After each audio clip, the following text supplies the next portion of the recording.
Hey, writer, if you're ready to level up, then buckle up. Get your pen and paper ready. It's time for another episode of the Art and Business of Writing podcast.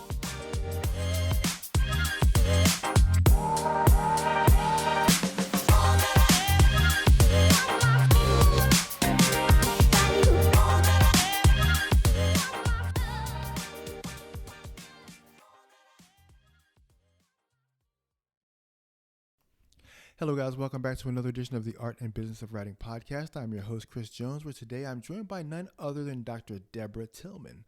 Deborah L. Tillman is a parent educator, speaker, author, founder of Happy Home Child Learning Center Incorporated, and you will know her best from America's Supernanny on Lifetime television. She's also the president of the nonprofit The Parenting Movement. Labeled a force for good by the Washington Post, Tillman has a deep passion for children.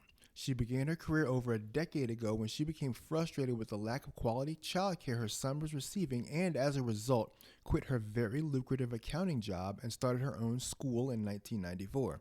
A native of East Orange, New Jersey, Tillman believes that parents and caregivers play a vital role in a child's life. Today, Dr.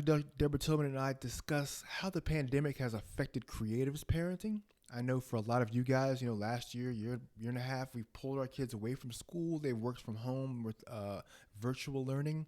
And for us who have to write, that's been difficult. I know for myself, having to compartmentalize writing or to write distracted was a very challenging thing. And so Deborah Tillman and I really talked about, well, how do we pandemic proof our parenting so that we can continue to produce our writing and still not feel guilty about parenting in the midst of that. So you're going to really love this interview. We talk about a lot of just amazing ways that you can involve your children in your creative life, how you can parent through some of the frustrations that come with wanting to be creative, but still feel like you have to raise your children in at the same time, and how you can have them both, how you can be an amazing parent, an amazing creative, and they don't have to be mutually exclusive. So please join me in welcoming Dr. Deborah Tillman. I hope you guys get as much out of this interview as I did. I thoroughly enjoyed interviewing her, and here we go. Hey, Dr. Deborah Tillman, thank you for joining me on the podcast, and welcome. Thank you so much for having me. Yeah, it's great to have you. So if you could take a second, just expand on your bio, like walk us through and tell us where you come from, where you're going, and who you are. Oh, wow. And I hate talking about myself. But yeah, Deborah Tillman, originally from East Orange, New Jersey. I won't bore you with my upbringing, but I do say that everything happens on purpose and for a purpose. So I never thought that I would be working with parents and families and children in my entire life. My mom was an education teacher for about 30 years. And I always said, oh my gosh, you're toiling over those papers. You're dealing with parents who don't want to talk to you. I'll never do that. So I always tell people, don't tell God what you will never do, because life led me to having, a wonderful son, got married and had Zeppelin Xavier Tillman. And really we went through 7 childcare providers in 3 months. And I'm talking about daycare centers. I'm talking about in-home providers that we had done research on. And life would have it that he was being abused, given the wrong breast milk, just all these horror stories that happened to me. And it wasn't until the 7th where I just surrendered to the Lord and said, what is it you want me to do? Because obviously what I think I'm doing is not your will. And so that's when I heard 7 still small words, Chris. I heard God say, I want you to do it better. And I literally quit my job the next day and began on this journey of being able to sow into the lives of parents and families and children. And I've never stopped. And I just think that that's a testament to when we're obedient, God will lead us to places that we have never thought we would be able to get to. It's an amazing journey. It's amazing how that happens in our lives where these situations come up and it's for us to solve. It's not for someone else to solve. Right, right. I always say to people that when you see something that you don't like in the world, when you see something that really affects your heart and breaks your heart, literally breaks your heart, that is usually a sign that that is what you're supposed to be doing in the earth. So you're a parent educator. What does that entail? Yeah, all these titles, right? Everybody's a parenting expert, educator. Um, what I do is I encourage, I empower, I equip parents to raise children not only with compassion but with purpose. So I reimagined. For me, my definition is to reimagine the purpose of parenting, so that we leave our children a legacy of love, a generation that can be the best and highest version of themselves and reach their fullest potential. All right. So how did being, some of our guests may not know you were the American Super Nanny on TLC. That was TLC, right? Yes. No, it's Yeah, Lifetime. Lifetime. That's right. Yes, Lifetime. I'm so sorry.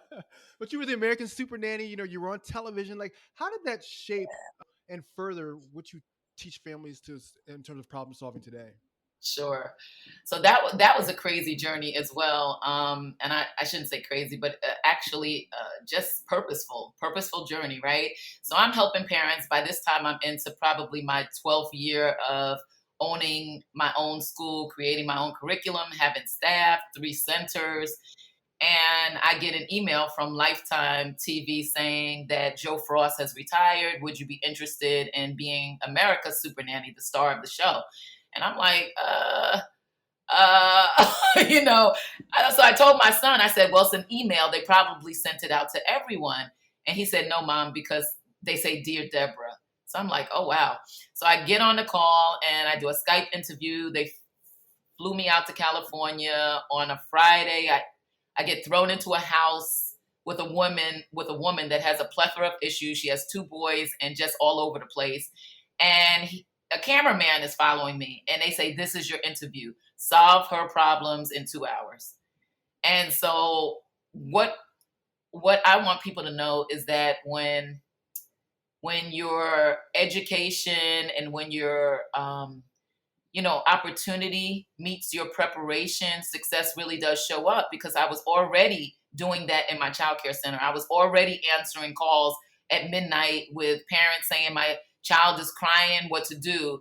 Johnny won't get in the bathtub, what to do? So and so won't sleep, what to do? So I was already solving a lot of the problems. So it wasn't just my, master's degree from GW or my studying at Oxford. All of those things culminated into the pieces, the seeds that God was sowing into my life, so that when America's Super Nanny showed up and they were like, oh wow, she already is this, she already has done this for years.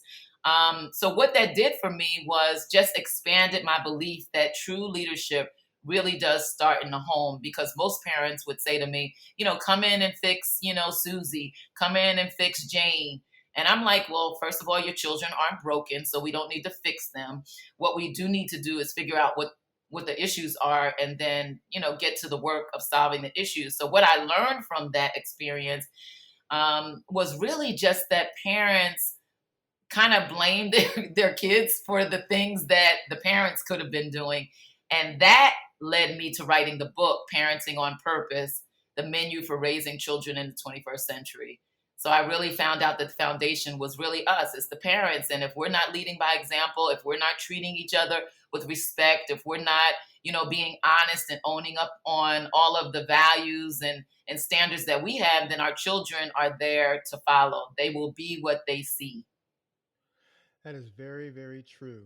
That the whole piece of just leading by example, Oh, yeah. you can't overstate that as a parent. So one of the problems that I've encountered, and many of our listeners have likely encountered as parents, and particularly creative parents, is that our creative flow and our parenting have clashed since the pandemic, and it seems to have magnified that. What can you say about that, or what are some words of encouragement that you can say regarding that? Yes, great question. I feel like the pandemic, if nothing else, just talking to all the parents that I work with, and my school is still open. It never closed during the pandemic. So we're going on a year and a half now, almost 2 years. It's crazy that we've been in this. And what I say is that, you know, let's think about what the definition of being a parent really is, because we're going to have challenges in life. We're going to have trials and tribulations. We're going to have storms. That's not going to go away. It may not be a pandemic, but it's going to be something. So now how are we going to navigate through that? So kind of when I take my parents back to because basically what we're saying is, right, we're parenting on purpose. So what does it mean to parent? Well, the P is letting our children and our families know that they are the priority, regardless of, Deborah Tillman being on TV or, writing books or being an author or entrepreneur or global speaker with the John Maxwell team. The bottom line is that my priority is my family. And we always have to kind of keep that at the forefront of our spirit.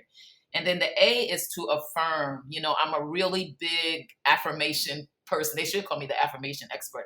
I love encouraging people. I love giving our children affirmations. Even at my school, the children that are impatient, their affirmation is, I am patient, speaking those things that are not as though they were until they are.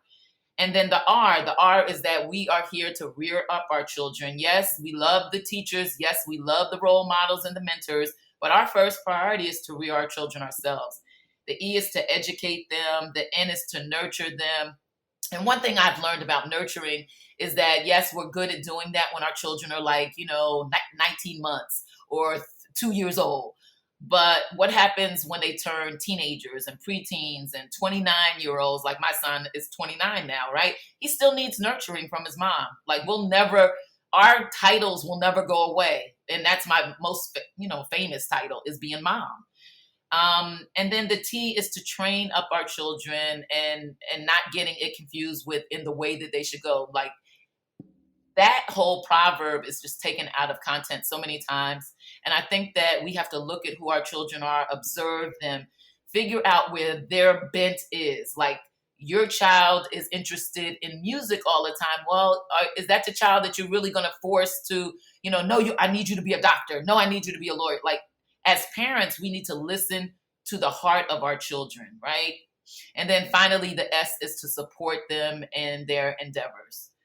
Throughout their entire life, and there's a way to support our children physically, mentally, emotionally. Like we need to be there to support our children. So when we keep that foundation, at the steering wheel, when we keep that foundation as our premise, then it doesn't matter that there's a pandemic. I don't want to say it doesn't matter, but it just isn't going to change who we are and who we are to our families. No, I love that. I love that acronym. And so my question would be, in the heat of the moment, because we have a lot of these heat of the moment things as parents. It's the afternoon, work is over. It's like we're trying to get dinner done, trying to do these things so we can get to some time. How do you keep that in the front of mind in those like crunch time situations with family? Yeah, that's a great question. Sometimes I tell parents, like, listen, we're human beings. We could say all these things. Dr. Deborah could teach you all these like little techniques and strategies and tips and things to do. But the bottom line is that we're still human, right? We're still going to get angry. We're still going to be sick of the why questions, But again, we have to know who we are. Like, what is it that we're trying to do? We're trying to be better every single day. We're not trying to be perfect. Okay, perfect is not in our vocabulary. We're trying to be purposeful. So when that happens, you have to feel the cortisone, like cortisone levels going up in your body, right? You got to be able to feel that. And in order to feel that, you got to know yourself, right? And so when I get to a point where, particularly when my son was preteen and so much was going on at that time, the seasons of my life was just chaotic. I understood that it wasn't about him. It was about me and not being in a place of peace where I needed to be. And so what do you need to do? When you recognize that there's something that's missing, you've got to get to the work of doing that. And so I had to kind of give myself an affirmation. I had to say, okay, don't react, respond. Like literally, I would have to say that every morning. I would have to say, connect with him before I correct him. Like I had to literally go throughout my day saying that, or even, when I felt the red coming on, I would take a 10, count to 10 and say, okay, let me breathe in, let me breathe out. We have to think of tools and techniques to keep ourselves at a state of, stability, at a state of peace, so that we're not, kind of mouthing off and saying anything in the moment, letting the flesh speak rather than the spirit. And then what we do even worse is we spew it out and we never go back to say, I'm sorry, Chris. And that really, is one of the detriments, because our children remember our words, they remember our actions, our behavior, and our character. Yes, that's very, very true. And I love what you said there. Don't react, respond, and then connect before you correct. Those are two great things to kind of stick Yeah. into yourself and live off of. So, what are some ways parents can meet the physical and emotional needs of their children and still make time for their own creative pursuits? Wow. Well, I think the needs of children, like, we have to understand that we cannot meet all of the needs of everybody. It's not just children. It's our spouses, it's our partners, right? Like, I think moms, particularly because I'm speaking from the heart of a mom. When I think about moms, the issues that I deal with them is that, or the challenges are that they often feel like they have to be everything to everybody. And I try to say, listen, like, you can't pour from an empty cup. You can only do what you can do. And so how do we as moms who try to, make everything right for everybody, and I'm not saying dads don't, but I know particularly for moms, um, let us focus on what is important. What's an important thing?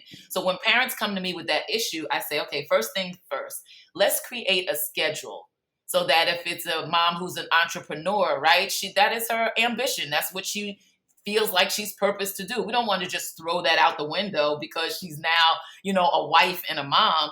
But some of that we've got to create a schedule so that what she needs to get done gets done, and then how she meets the needs of her family gets done as well. And it's not saying that everything happens every day the same way, right? But create a system for yourself, like a schedule for Monday. What is it that needs to happen today? And I think that sometimes we are, negligent about creating schedules for ourselves. So what I did with the parent that they threw me in the house with, she was all over the place. She had two kids. She was a single mom. And I said, okay, first of all, why you're trying to do the laundry and try to cook and try to watch the kids at the same time? No, let's not do that. Let's create a schedule for yourself as well as the child. And so what I had her do was get up, 5 o'clock in the morning. Then she had to meditate. It was called the daily high fives. She had to get up at 5. She had to meditate. She was a Christian mom, so she read scriptures. Then she did some exercises, and then she wrote down 3 things she was going to get done throughout the day. That way, she didn't feel like a failure at the end of the day, writing 15 things and getting nothing done. And so creating a schedule is the number one thing I would say do. And then create values based off of what's happening in your seasons. We have all kinds of seasons going on. When our children are young, that's one season. As they're growing older, they might not need you to hold them while they're drinking the bottle, but now they need you to read the book, right? So we go through different seasons, different phases in our lives. And I think sometimes we get stuck in one season feeling like we have to do everything when in reality we don't. And so creating that schedule, creating our family values, and then sticking to whatever vision we've created in the family. And that's something that we all need to come together and write down the vision, make it plain. What is it during this season that we want to get done? And how do we meet the needs physically of, the family, right? Because you don't have to send your child off to soccer. You can actually just go in the backyard and all of you can exercise together. You don't have to necessarily just tell your child, go read a book. It could just be reading time with the family. We could all read together, right? And then being able to just, check in with your child.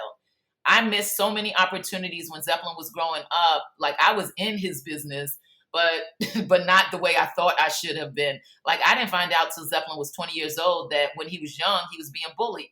How did I miss that? Right? So being able to check in, sit around a dinner table, have those conversations with your children, the lemon, the lemonade, what happened good today, what didn't happen that was, so good that we think that could be better. Let's talk about it. But when you're inundated with technology, when the parents are, eating dinner at the table and the kids are in front of the television, that's not going to happen. Those conversations aren't going to happen. Very, very true. And then, so in that situation, when you create a schedule for yourself, how do you teach your children the boundaries? Like, so if I say, okay, hey, dad needs to write for 20 minutes, You know, Correct. what do I like? How do I impress that upon my kids that's my undisturbed time? Come back after that 20 minutes is up, and I'll read books to you. I'll kick the soccer ball, whatever. Like, how do I get them to embrace that and hold on to that? Yeah, so it depends on how old they are, but I'm thinking you're talking about young children because usually they're the ones that don't know what 20 minutes is. Um, so for when my parents come to me with that issue, I often say, well, you got to give your kids a visual. Like they don't know what 20 minutes is, and even if they're 5 and until they're really older and preteen, they're not going to know what 20 minutes is, and they're not even going to care what 20 minutes is, right? Because their time is their time. I want what I want. When do I want it? Now. And so what you do with those children is you give them something to do, right? So sometimes I'll use a clock, like a timer that has a tick, tick, tick, and then the bell goes off. Okay, now when the bell goes off, that's when you come get mommy and daddy. Not really mommy and daddy, because somebody should be watching the children if they're that young. But yeah, some sort of visual. Sometimes I use sand because at our school the kids love. You can't say this is transition time. We're going outside in 5 minutes. Okay, 3 minutes, 2 minutes. They don't know what that is. So what we could do is create like a little sand thing, that you turn over, and when the sand goes out, that's the 5 minutes or that's the 3 minutes. Then they say, oh, it's out. Time for the next thing. So, do things like that that's kind of fun for your children, because then they get to count down the time, and then they understand too that, did the time go out yet? I didn't hear the bell go off. Because again, it's still about listening and understanding. So if you say that, the time isn't until the bell goes off, then they shouldn't really be coming in until the bell goes off. That's great advice, actually. That's really, really good. I'll have to implement that one myself, because it's funny. Like I'll hang out with my daughter, and she can't tell the difference between 45 minutes and 10 minutes. I'm like, Right. really, really, we're gonna leave the pool in 45 minutes. She's like, oh, can't we just leave in 10 minutes? I'm like, well, 45 minutes is longer. She's like, oh, okay. See? So how can parents get their kids involved in their creative pursuits? So I would say, and that's a great question, because I know some parents, the parents I deal with, some of them try to force their kids into being in alignment with what they're doing. But if it is, you are so blessed. If it is your child's purpose, right? Because again, going back to purpose, if it is their purpose, like say, for example, you have a creative child. And you have a creative child because you have observed your child. And so painting is a really good thing. They like to draw, they like to paint, they like to make up stories. Then that's great. And say you're a painter, then obviously that would work well, right? Even with my son is a producer, Zeppelin Tillman. He was just named one of the great producers that he just moved to Georgia in like 2 seconds. Like really, 2 months ago, he moved to Georgia and is already being written up. But I need to what? I need to produce videos for parents. I need to produce educational videos for daycare centers. My son helps me with that. And so figure out what their bent is. Remember, we talked about our job as parents. What is, that education part, that training up part. Once you figure out what their bent is, then it's easier to align them into whatever you're doing, but you're not forcing them. You're seeing where they are and then putting them into what you're doing. I know this father I just read about from Black Enterprise. He is an author and his son is creative. His son is like 7 years old and he illustrated the father's book. Wow. So that's amazing, Yeah. So just us being creative enough to see, what the purpose is in our children being here on earth, and then being able to find, even if it's just a nugget, even if it's just the child who's very organized and knows how to delegate, let them help you with your schedule. Like, don't think children can't do stuff. Like they are amazing, and we learn so much from them if we allow ourselves to learn from them. Yeah, I definitely agree with that. It's so true. Like sometimes my daughter will want to hang out with me while I'm in a meeting or working. Yeah, And she'll grab my notebook, she'll grab my pencil, and she'll start writing stuff down. right. I wanted to get involved. That's Or amazing. like, I give her a paper. I'm like, here, sweetie, why don't you shred this paper while I finish this meeting up? And she loves playing with the paper shredder, so she'll drop papers in there and shred all day. That's so good. See, because you know your child. It's the same thing what I tell parents when, giving chores. Like, okay, if you have a child that is just, I want to get it done.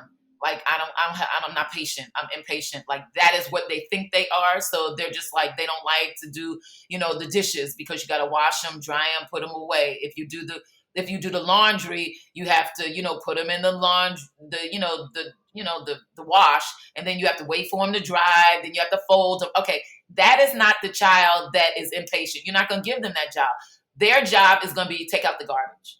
Okay, quickly. They get the garbage, they take it out, they put another bag in, they're done. But that is, our testament to knowing who our children are, and then always setting them up for success. So that impatient child, I will never give that chore to, like, wash the dishes, because unless they're just washing and that's it, they don't have to dry and put away, which never was the rule in my house. So if you start something, do the whole thing. And that was usually the child who liked to read the long novels. They like to wait to the end. It's that child that you would give that chore to. So even being purposeful about that is important. Yeah, and I think that's kind of a cool idea too. Like, if you're a creative-minded parent, if you're working on writing something, maybe you can, like you said, talk about giving your children certain things that they like to do at the same time. And it's like everybody's creative time. It's like, okay, Exactly. This is you our like to creative. paint, so I'm gonna put some paint in front of you, and Yep. you like to play dress up. I'm gonna put some outfits in front of you, and you can play dress up for 20 minutes, and probably would solve the problem. Now, I probably would. I'm sure it would, as opposed to saying go in your room and read the book, and the child never sees the parents reading books. Right. Oh, it's reading time in our family. We're all reading. Okay. Right.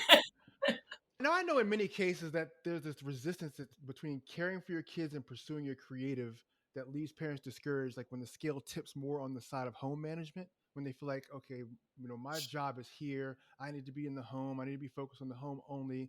And then my creative has to be martyred. It has to suffer. Why does that not have to happen? Well, it doesn't have to happen unless you allow it to happen, right? Right.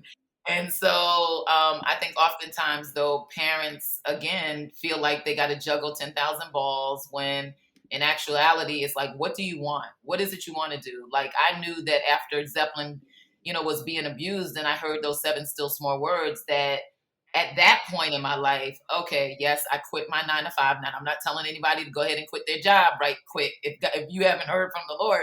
But, I quit my job. But then what did I do? I started in the home as a childcare provider. That was the first step. And so I wasn't thinking, oh, now, I'm not worthy because now I'm not doing, working outside of the home. It's whatever you want to do. See, that's the thing. We write our own stories in this life. We create our own narratives. Don't allow the outside to make you feel guilty or make you feel discouraged. Even though we know guilt is real, right? Fear is real. Guilt is real. Depression is real. All these things are real. But what I tell people is, we know that they're around. They're in the car with you, right? But don't allow them to be driving you. They shouldn't be in the front seat driving you. And in every part of our life, instead of even balance, that I don't even call balance, I call it harmony. Like, you just want your life to be in harmony. And whatever that is for you is what that is for you. Whatever season that is for you, that's the season for you. Is guilt going to come in? The feelings of guilt? Yes. Discouragement going to come in? Yes. But don't allow them to live there. No, I like that. I love that word harmony because I definitely am I definitely believe that balance isn't like 50-50, but it's very asymmetrical. Like sometimes Exactly. balance tips one way or the other, but things are still balanced despite the fact that it may feel, like it's on one side more than the other. Correct. But yeah, no, I know that's a major problem for a lot of parents, just feeling that discouragement, like, oh, I can never get anything done because I'm always taking care of somebody. I can't do the things I want to Right. do because I'm always taking care of somebody. And I think that just the parents definitely just need the encouragement to know that it's okay to pursue things that you want to do, and you can still take care of your kids. Like your kids aren't less of a priority because you want to prioritize yourself first. Exactly. Or because you want to work outside the home. A lot of parents get a lot of, especially now, when they talk about millennials, when they talk about different generations, Gen Z, Gen X, they always say, well, back in the old days, the parents were, the mom was at home, the dad was out working, and things were better. Well, no, not necessarily. And time, we have to change with the times, right?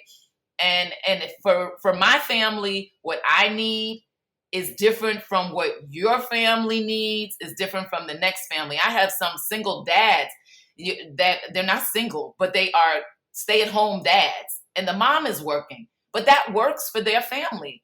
So I think we get too caught up in, what is the image, the house, the car, the dog, the two parents, the whole nine. And that kind of messes with our mindset as well. When we have to understand that, you are dealt, like, especially when I talk to my single parents, you are dealt the hand that you were dealt with. Now let's make this hand the best hand that it could be based off of the situation that we're dealing with now. And that's different for every single parent. And so that's why I always have a difficulty with titles like parenting expert, and all these experts have to have this same rule for everybody. No, that is not the case. Every family is different. Every strategy is going to be different. If you come to me, every technique is going to be different. Every tool is going to based off of your season, so that you can live in a state of peace and harmony. Right on. No, I love that. And so when it comes to helping you with managing these situations, and you want to be able to spend time doing things you want to do in order to, like I said, write things or create things, what's the conversation be like when you want to enlist a spouse or maybe older children to help you out and say, look, hey, I really need you guys to help me out. I just need like an hour just to work on my book, or an hour to work on, this screenplay. Can you help me? Yeah, I love that. And it goes back to exactly what you said, having the conversation. The problem is that many people don't have that conversation, and then they have expectations of, well, I just expected him to do that. I just expected him to fold the clothes since they're sitting there. I just expected the kids to take out the garbage because it's been there for 2 days. Okay, yeah. That is when we have problems, when we make assumptions, right? And so what I used to call it is, we had a technique in my family called sensitivity. And every night we sat around the table. Now, this is after we created the vision for the month, after we created the values, right? Because in the vision and the goals and the values and the mission and all of that we do every month, we know what's on Deborah's schedule. We know that she has 3 interviews, a book to write, and whatever, and daddy has this to do, and the child has this to do. Okay, now that we have all that on the table, what is important? What is the one thing that we're going to get done so that everybody feels valued and respected and heard, right? So the first thing is to have the conversation. So in sensitivity, what we used to do is sit around the table, because even though we did this monthly, family values, family vision, we still would fall off sometimes. So we had to sit around the table, because we ate dinner together every night. We would say to the child, was there a time in today, or last week, whenever, but usually today, because we did it every day. Was there a time where you didn't feel valued? What was there a time where you felt like daddy and mommy didn't respect you? And then literally we go around the table. I would do it with my husband. He would do it with the child, like the whole thing. And we were able to not get defensive, to speak honestly with each other, and to say, okay, now how could we have done it better? So however the conversation comes out, whether or not you want to do sensitivity, or whether or not you want to do it weekly, or whether or not you just want to have the conversation that, listen, these are the things I need to get done. How can you all help me with that? Allow them, don't tell people, allow them to say what they can do. Because again, that's showing value. A lot of people don't want to be talked down to. But as parents, a lot of time I always say we have that Moses mentality. Like, we go in, we tell the 10 commandments, that's it, it's done, and nobody has a voice. And people just want to be heard, right? Right. So when we allow people to be heard, then they are more apt to want to participate in what you're doing, because you at least allowed them to be heard. Talk to me about self-care. When you're creative, you output a lot of energy. You just need time to get away from everything sometimes. I know I do. I know that when Yeah, I'm sitting there working and I'm writing, it takes a lot out of me. And so there are times when I sure. just need to be just to myself and learn to take care of myself. And sometimes that's hard because I'll finish doing something, I'll finish working or writing something, and then I'll go straight to my kids, almost out of duty, like almost out of obligation, because it's what I'm used to doing. But how do Mhm. I break that mindset and say, okay, look, I need to build in some self-care time for myself every day if I can, but at least a few times a week?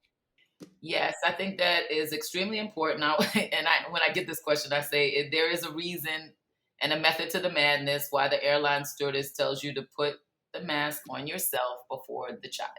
It's not because you don't love your child. It is because, if you're not taken care of, everything else is going to fall apart, right? And so with that being said, every single day I had to put in, when life was going crazy, I had to put in those daily high fives that I talked about, that I tell, and I still do. It's like spiritual formation for me. I wake up at a certain time, I meditate, I exercise, I write down 3 things that I'm grateful for, because I always believe that when you say, that you're grateful, there's something about writing it down. It helps you to stay in a state of gratefulness. Some parents I give journal writing to, and I say, write down every day what you're grateful for, especially if their mindset always focuses on the negative, right? And then write down 3 things, just 3, that that you must get done for the day. And then that way you never really feel like, oh, I dropped the ball on this, or this didn't happen. But back in the day, I'm telling you, I used to write 20 things, get 3 done, and feel so guilty and that I got nothing done. And so I had to realize that I have to take care of myself first. That's not being selfish. That actually is helping everybody else, because when I'm in a state of gratefulness, when I'm in a state of peace and joy and happiness, then I make everybody else's life better too. But when I haven't taken care of myself, then I'm quick to get to red. I'm quick to get to 10. I'm, screaming, just too much going on, when I have to understand that I too cannot, I already said it, pour from an empty cup. I've got to fill myself up every single day. And I have to understand that every single person in this house needs time. And so what you could even do is create like quiet time. The child could put the headphones on, listen to music if they want to, whatever. They can look at oceans. I don't care. Whatever makes them feel like at a sense of a state of peacefulness, right? Dad could do whatever makes him feel that way. Even if it's just for 5 minutes, it's meditation time. We're taking 5 minutes to meditate. Everything quiet, TV off, music off, lights dim. This is our time to just, get back to where our center is. And I think that is not only essential, that is crucial to living a life of purpose. Ooh, I like that. Yeah, just getting everybody involved in kind of self-care and learning to take care of themselves, because then they can that's something they take with them as they get older and move on. Yes, exactly. Remember, they will be what they see. Oh, I love that. Now, you successfully balanced your career as a parent. You've been on television, you've written a book. Like, how did you do all of that and still make time? Yeah, no, there were times that I felt guilty. Guilt is real. Like, don't let that fool you. Okay. But again, I didn't reside in that guilt, right? Because the feelings come. We can't get rid of the feelings. Feelings come. The things come in my head that say, oh, I could be doing this. Why am I doing? Okay, all that comes in your head. But you don't reside in, you don't allow it to just, you don't sleep with it. You don't meditate on it. Because then it gets you into that state of, I'm not doing enough. I'm not enough, and I'm not valued. You don't want to take all those thoughts with you. And so again, always I go back to the foundation. Why am I here? What was my purpose in God giving me this child? I always meditate on that poem by Khalil Gibran that says, your children are not your children. They are sons and daughters of life's longing for itself. They come through you, but not from you. And although they are with you, yet they belong not to you. And I always tried to keep that at the frontal part of my mind, understanding that this kid, okay, I love him to death, but he is not my child. He's my child, but he's not my child. God gave him to me. He is a gift. And so the best I can do is be the best and highest version of myself. The best I can do is put my family first. The best I can do is affirm him and not put him down, to speak life to him. The best I can do is educate him and train him and support. That is the best I can do. Now, am I always going to do that perfectly?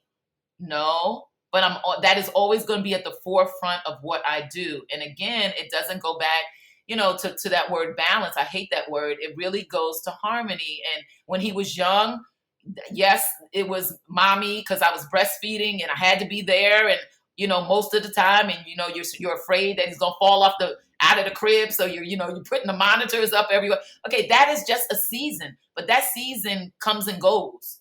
You're going to be in another season where it's the season for writing the book.